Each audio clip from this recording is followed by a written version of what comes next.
Hi, we're going to do a different kind of video today. We're going to be talking about ways to troubleshoot and diagnose some of the problems you may be having on Speedbag. Speedbag is a very small object. It looks kind of big, yes, but really on this portion of the entire bag, the part where you want to aim your fist is actually a very select zone. Namely, it's going to be this fattest part of the bag, which is probably only about an inch or so, right here.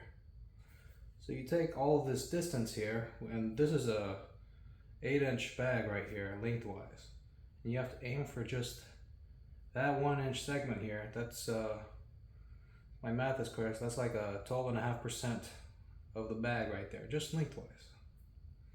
So some of the problems that people have when doing repeat hits is knowing how to precisely hit the bag. The placement of it is very important.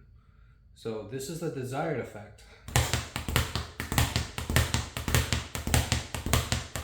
This is the undesired effect.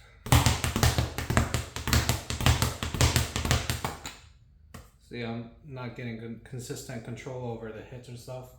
The angle, the placement of the bag, most beginners will try to hit it a little bit higher, angling downwards, which is good if you want to get the first couple initial hits, but this is not sustainable.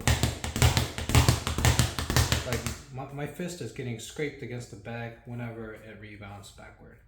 If possible, to fix this, aim lower. Imagine you're making a very small hook with your hand, like kind of like you're tying your own fist into like a little very small knot, like.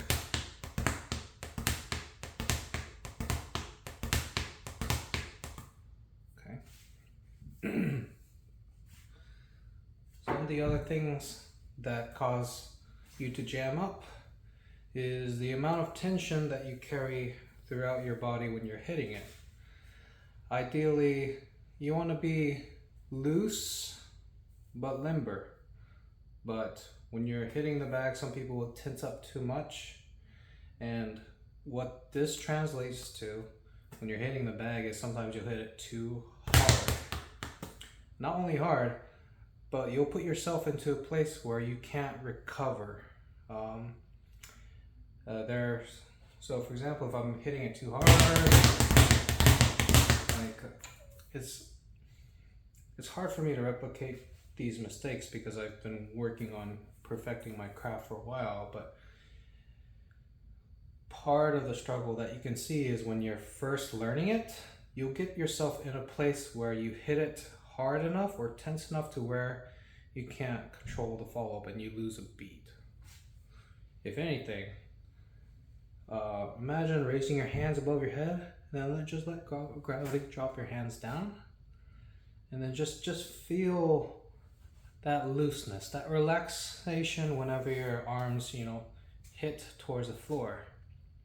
Now with that same amount of looseness, slowly raise your arms back up, but keep your elbows like a little bit heavier, so that way you're not, intentionally tensing it, but you're just letting it hang. There should be relatively zero, or at least 15% tension in your upper arm area.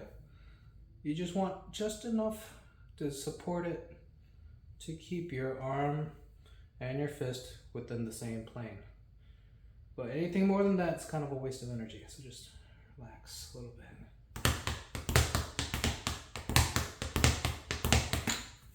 So placement, tension, and then repetition. How do you become qualified, or how does a musician become a professional? Lots of practice, scales, arpeggios, etudes, learning the masters, copying from them, learning their skills that they use to craft a certain piece. In the same way, you're going to spend a lot of time under the bag if you're serious about perfecting your craft. Because as you continue hitting the bag, you'll learn to find ways to make your technique cleaner, more concise, more flowy. And then you'll naturally see ways to move your body in ways that will automatically link with each other. This part takes purposeful time under the bag and mindful practice. If you want to work on working some fast things, keep that in mind. Like, for example, this.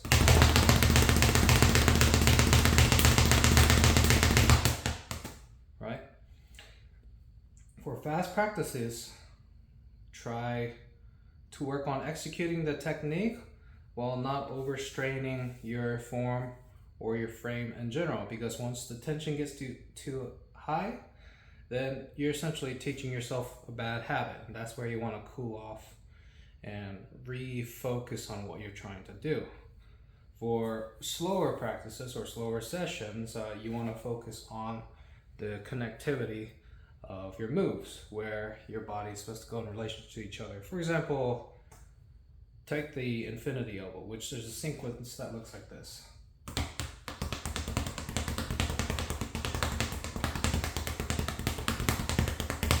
Right?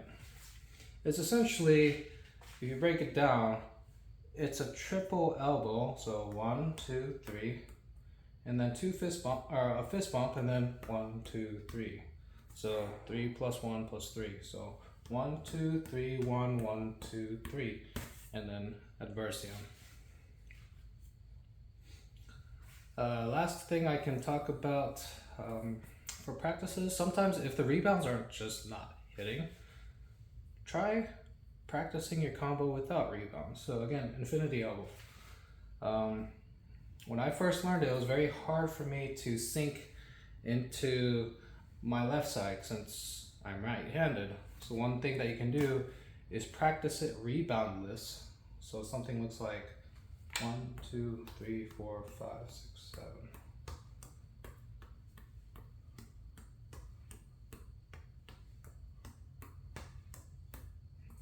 And you're thinking, what does this do? Well, yes, you're not hitting it hard enough to do the rebounds, but in a way, you're taking the power portion out of your training. So that's one less thing to worry about. This works more on the relaxation portion of your hitting, as well as the flow of your body movements. Because when you slow it down, if you use too much of your body in some parts, it'll stick out. For example, if I do, see, so, or like that was intentional, but if you overcommit on even the slow stuff, then that mistake gets amplified when you try to scale it upwards. So sometimes you have to regress and get that form really nice and concise. Same thing for fist rolling. So if you want to work on fist roll, nice and concise. Ideally, you want the amount of bounce for both fists to be about the same, just a little twitch here, because then this means that your placement is good, because the ball is bouncing consistently in this direction and not flailing everywhere here. But also, the magnitude of the swing is equal, which means that once you scale it up, it'll fall in line. So, good luck. Thank you for listening to my rambling. I hope this helps, and enjoy your sessions of practice.